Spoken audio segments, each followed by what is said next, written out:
Time to slow the computer down.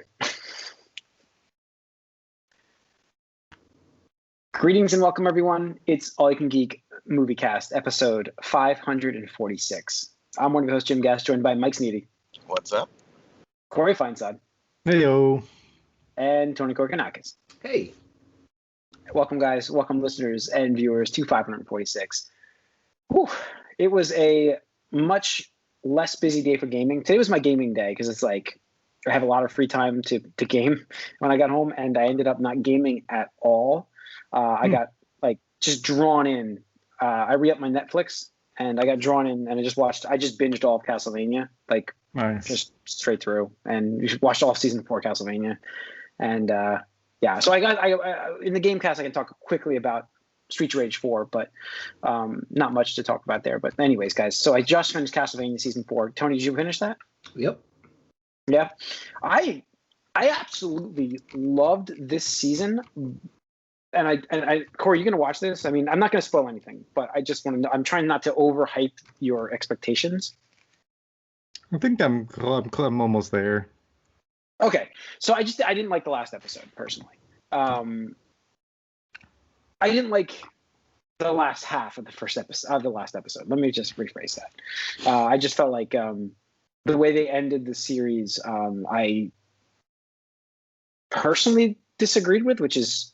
You talking about like the final thing, or there was the final thing, and then the final surprise thing, and I'm just like, I would have preferred things to stay the way I thought they were. How about that? Yeah. It's controversial. And that's me talking. Now I'm just giving it up for Corey, but I would prefer things to stay the way I thought they were, and usually that's not my style. But it works so well. It works so well. Like I just like that better. So it's controversial for sure. Yeah. But I really enjoyed this season. Like I loved this season. I thought it was awesome, action-packed, awesome fight sequences. I actually really loved the story continuation from season 3. Like season 3, I felt like had ups and downs in terms of entertainment and interest in the story. This was like, I was like, oh, this is great. I love what they're doing with every single one of your characters. Like they're just like, this is it. Everybody's getting their moments. And I really love it. Tony, what about you? Yeah, so that was pretty much it. I was actually surprised that it was 10 episodes of I'm pretty sure almost every episode was 30 minutes or very close to 30 minutes. At least 30 minutes, yeah. So that took up the majority of my free watch time. But yeah, like you said, fantastic story from start to finish. Had some minor criticisms about some stuff, and without spoiling anything, the thing I felt was most obvious was that this felt a little rushed in terms of like there were so many plot lines that they had built up over the previous 3 seasons that they easily could have had at least one more season and like split some of this stuff up. Yeah, you could see they were building for this story we got for the final season, and then I think the other story we got that was this season's story. Yeah, I think that's what it was going to be. But I totally understand because Warren Ellis is a piece of shit. And Netflix didn't want to give him any more contractual obligation, money, etc. Yeah. So it's like, you got one more season, that's it. Fucking finish your shit and you're out, kind of thing.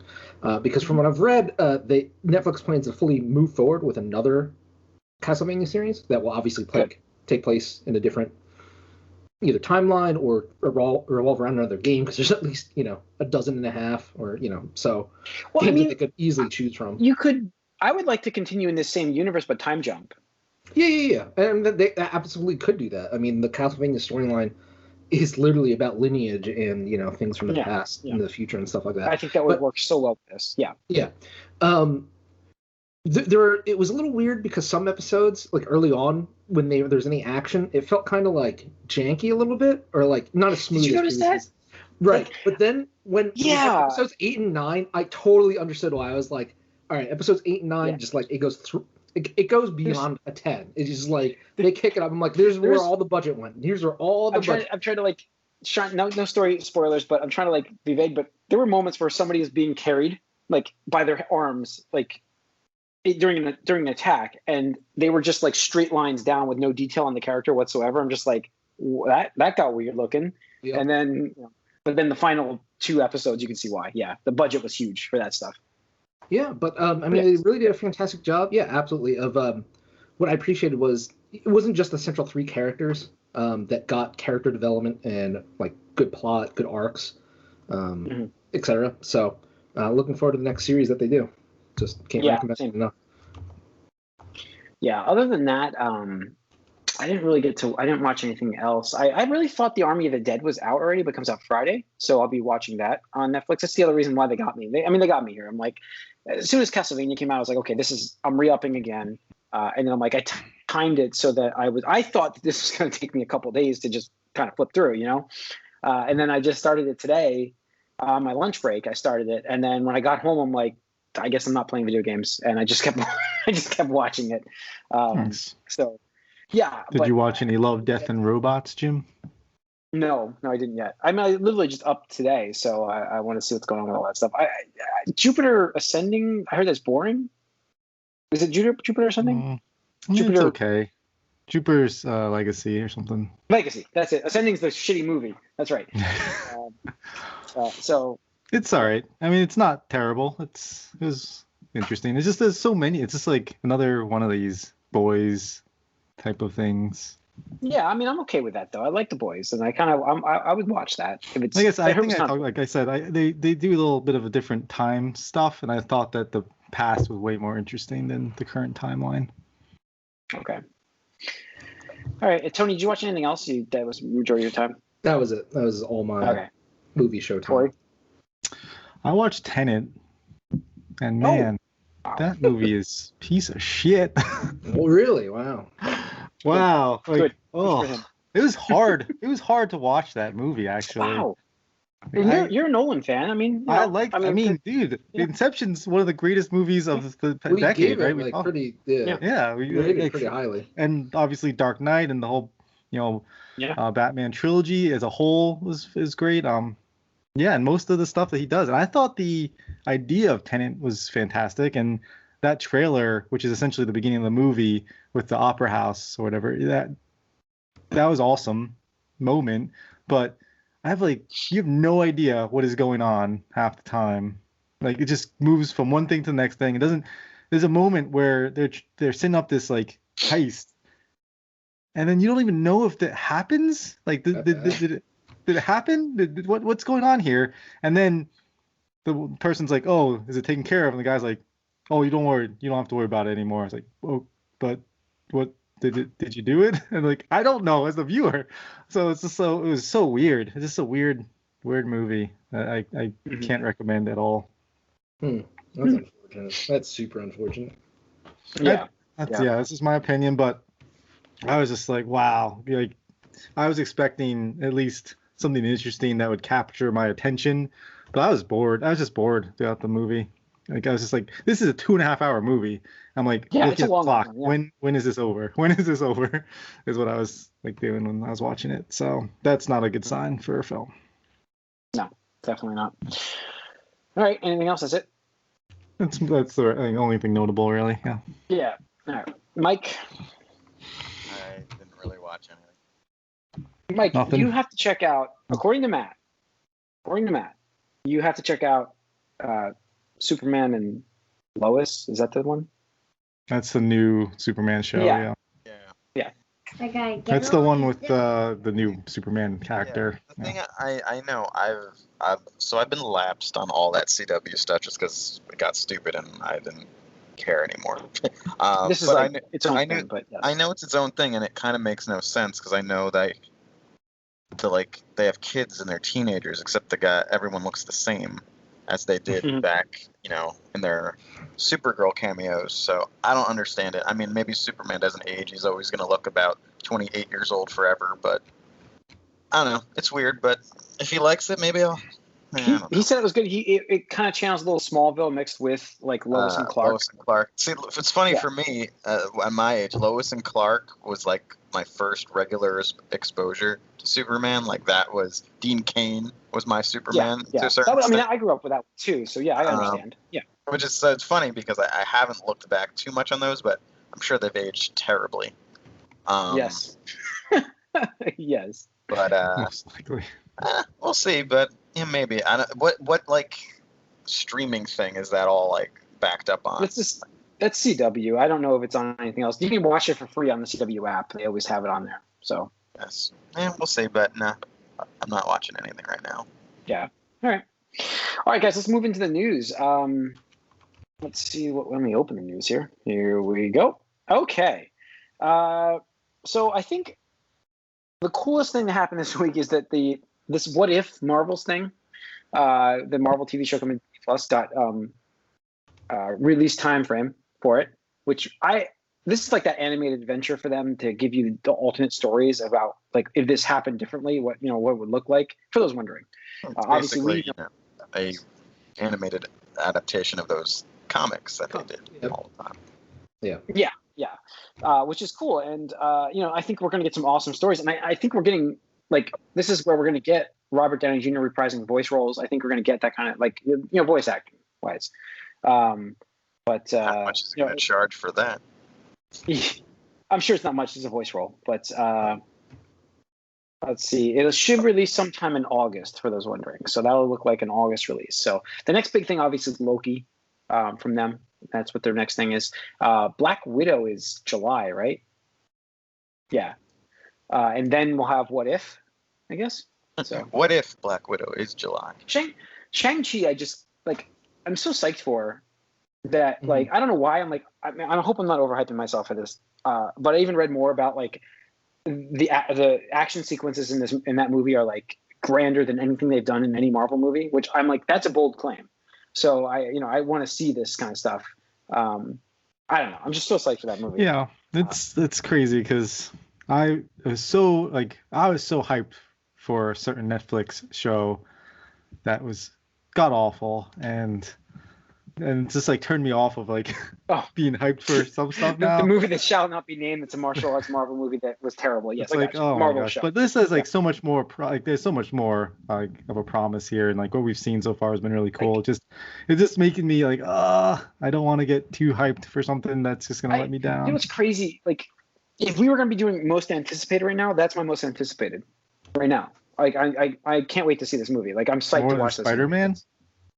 Yeah. I think it is. Like, I don't know why, but I'm really hyped. Listen, I'm gonna love Spider-Man. We all know this, but it's a known quantity. I think my most quantity. Yeah, sure. Yeah, I think it's this like, I love that preview. Just hooked me. Like, so I mean, it just really got me. So, and then everything you read about, you're like, okay, I'm more psyched for this movie than ever. So, I can't wait for that. But, yeah.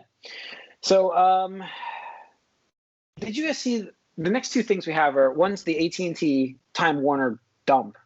AT&T is basically moving their properties into its own company rather than into one company. So you have Discovery, it sounds like, and HBO are merging into a company now, which is interesting because each of them have their own streaming platforms. And it sounds to me like those two platforms will eventually come together. Discovery Plus and HBO Max. So that was the interesting news this week. It's like AT&T made like multi-billion dollars, $43 billion deal to merge with Discovery. That's what it is. But like they bought WarnerMedia in hopes of branching off. And we're going to talk about this in the Gamecast too, because this also has Gamecast implications as well. But they did nothing with this thing, and it's like it's not making them the giant that they wanted to be. So they're kind of pushing it off of their own company essentially and sending it into its own thing with Discovery, which is interesting. I guess to compete with Netflix and Disney Plus. That's kind of the reason. Disney's got National Geographic, right? So then HBO can have Discovery.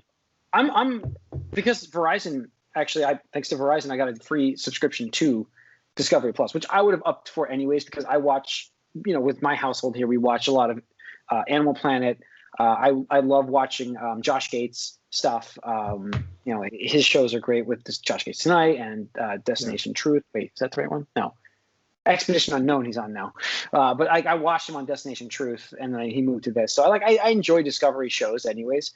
In fact, I watch a lot of that stuff, and it's not something you podcast talking, conversation, but I watch a lot of Discovery Plus. Does that have the whole Mythbusters catalog?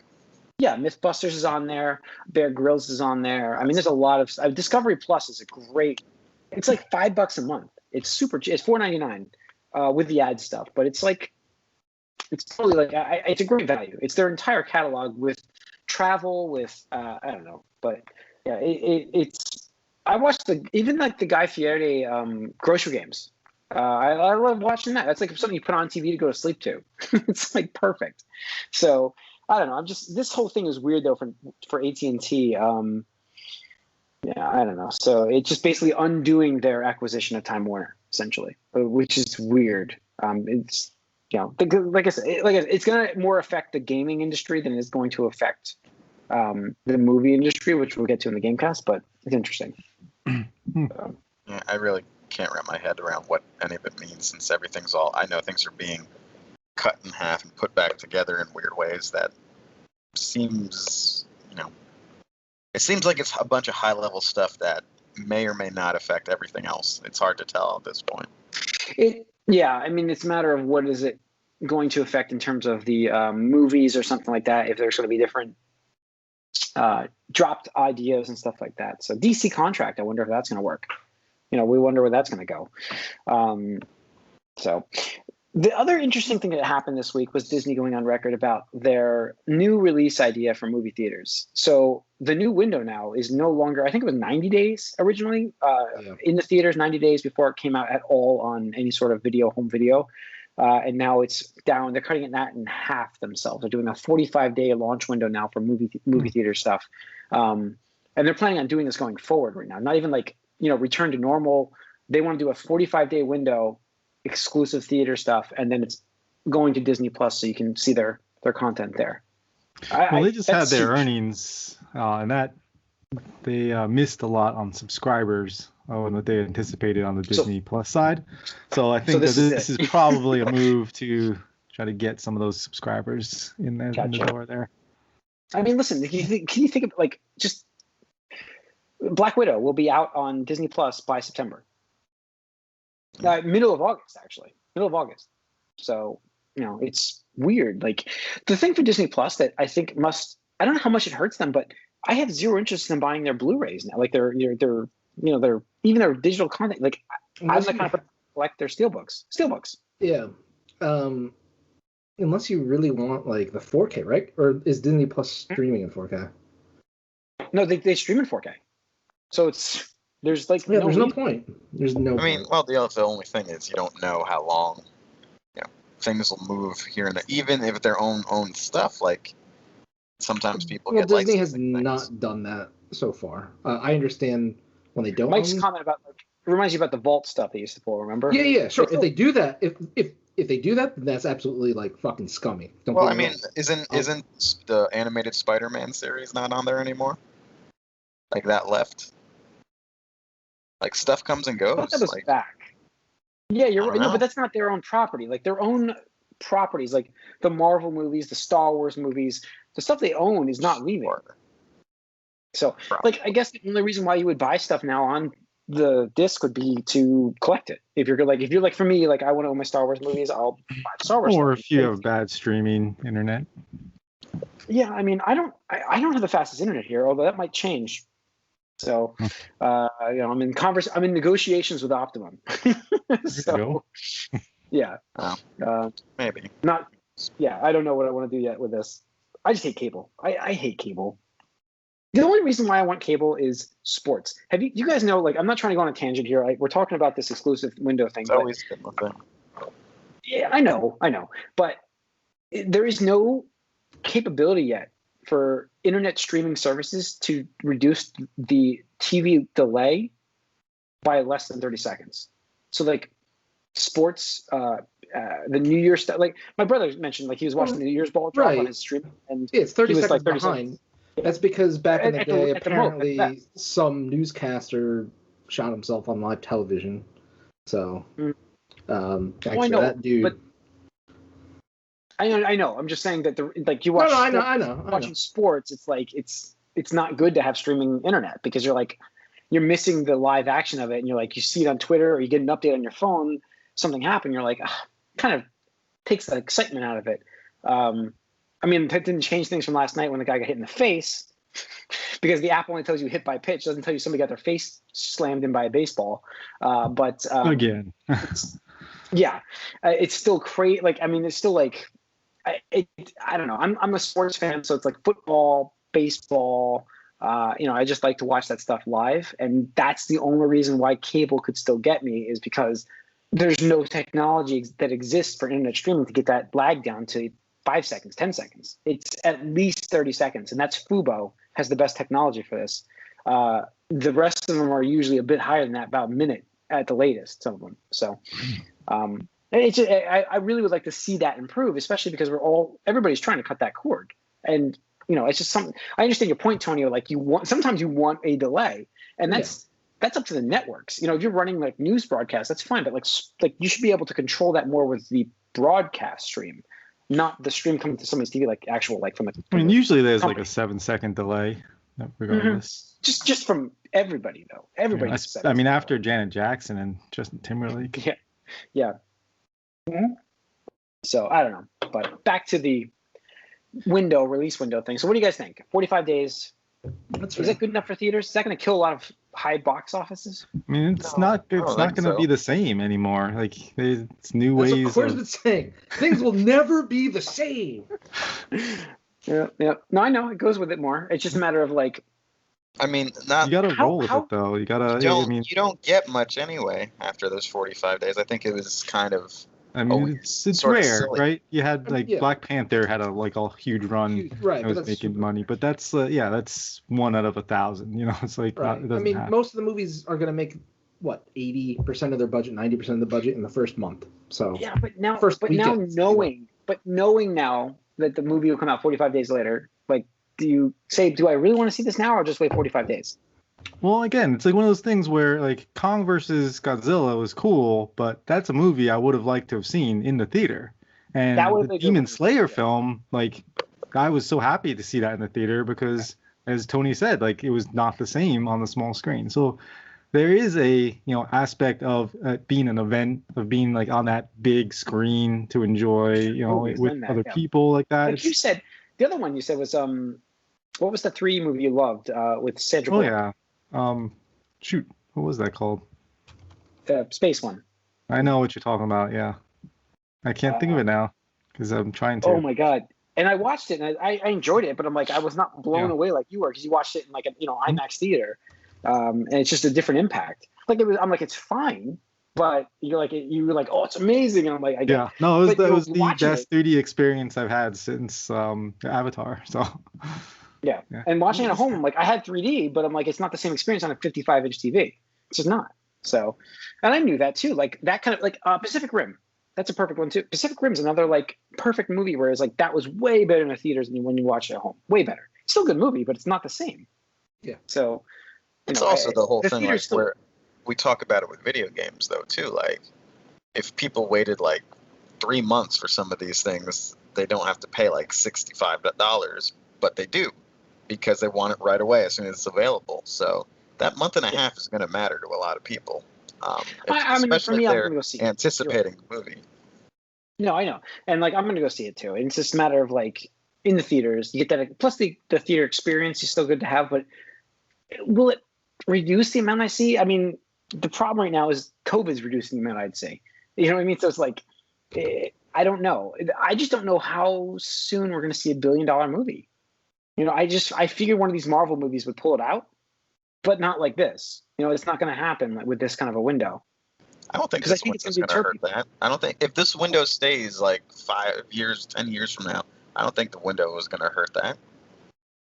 I don't know. I know you're talking about who goes to see something in the theaters 45 days afterwards, but I'm saying that people do, like, they may not see it the day, like those weeks of, because they know it's coming out 45 days later and they can wait. Like, that 45 days. Yeah, that's the thing. If it's a huge hit, people are going to go see it regardless. If it's not a hit, then people will wait. So that's why I think, like, I mean, I have no money in this horse race, so to speak. So like, it doesn't matter to me really ultimately, but I don't think it's that big of a deal, to be honest. Okay. I think this is kind of a little bit overdue, even like back when DVDs were regular. like a regular thing like this. Also, I think the amount of people that know this, like, 45 days, I know this is coming out. Like, the amount of people that actually know that is going to be not as big as you think. You're right. But it will start to catch on, like 5 years from now. It's going to be like the new norm. Oh, it'll be out in 45 days. I mean, also we'll see, as long as it gets Disney Plus the subscribers they're looking for. Sure, if it works for subscriptions, yes. Well, that movie was Gravity, by the way. Gravity, that's it, yes. God, that was going to eat away at me in the back of my head. I was just thinking about it the whole time we were talking. So. All right. Oh, did you also, did you guys see that, I don't know, I forget it was like this week or last, it might have been like a couple weeks ago even, what's her name? Because she's doing the Quiet Place stuff now. John Tracy's wife. Emily Blunt. Emily Blunt. Yeah. So she was saying how she's like kind of tired of the whole superhero thing, and she's like flattered about the, fan castings of Sue Storm. Fantastic Four. But she's like not interested. That doesn't mean her husband's not interested in Reed Richards. Would you want him as a Reed Richards or as Cyclops more? I think he's a better. You're right. That's a better Cyclops. I think he's a better Cyclops. Like, just. I think he's a better Scott Summers thing. Yeah, I think he's a better. I think about his look, like, and the way he. I don't think. I mean, maybe it's wrong, but I don't think he conveys like the insufferable braininess that Reed Richards is. Yeah. Man, like maybe he could, but I think he's closer to Scott Summers naturally with this. Good casting, Corey. I like that. We've seen. We should spend like a bonus round, like on just dream casting people as our X-Men. Come up with. Did we do that once? Come up with a list of people. We did do like a fantasy cast a while ago. That was a long time ago. We couldn't figure out anyone for a lot of things. Well, we'll never come to a consensus of who we think would be the best. I mean, maybe we couldn't figure out people individually. I'm like, I mean, I think Professor X. I mean, Patrick Stewart. Is that crazy? To bring it back. Yes, there's nobody else. Yeah, there's nobody else. You don't want McAvoy? Fuck him. Okay. So I just never liked him in that role, anyways. But I like that movie. I just never liked him in that role. Fassbender is great, I think, as Magneto. But I want to see what a new casting could do for that. Like, I really would like to see a new Magneto. And I'm like, I think now we're getting into Marvel like mutant casting, but I like X-Men, like Wolverine. I think casting a shorter, muscular guy, I think as Wolverine would be. I really want to see what they can do with that. Like, I'm psyched to see. No offense to Hugh Jackman, because I actually really liked him as Wolverine, but he's fucking huge. And when you dwarf Sabretooth, it doesn't make any fucking sense as the role. So watching the animated series over the past few months, it is funny. Like, every time like Sabretooth shows up, he just constantly makes fun of Wolverine for being like a shorty and stuff like that. Yep. Run. Yeah, run. I mean, it's legitimately part of his character. His name is literally derived from, the idea that this animal that's so small makes up for it in ferociousness. Like, yes. Like, I think that's exactly it. And like, I'm interested to see what they can do with that role. And I truly think that the first mutant we're going to see would be him if we're going to when we get mutants on screen. I think it's got to be Wolverine. I mean, it's the most popular mutant, probably. Yeah, I can't think of anybody else. Like, if you're gonna start the universe, you're gonna bring them into it. It's got to be their A-lister. That's it. Which I'm personally big a Magneto fan, but I get it. Wolverine is the draw. Like, everybody loves Wolverine. So, but I think that's it for this podcast. It's gonna wrap it up.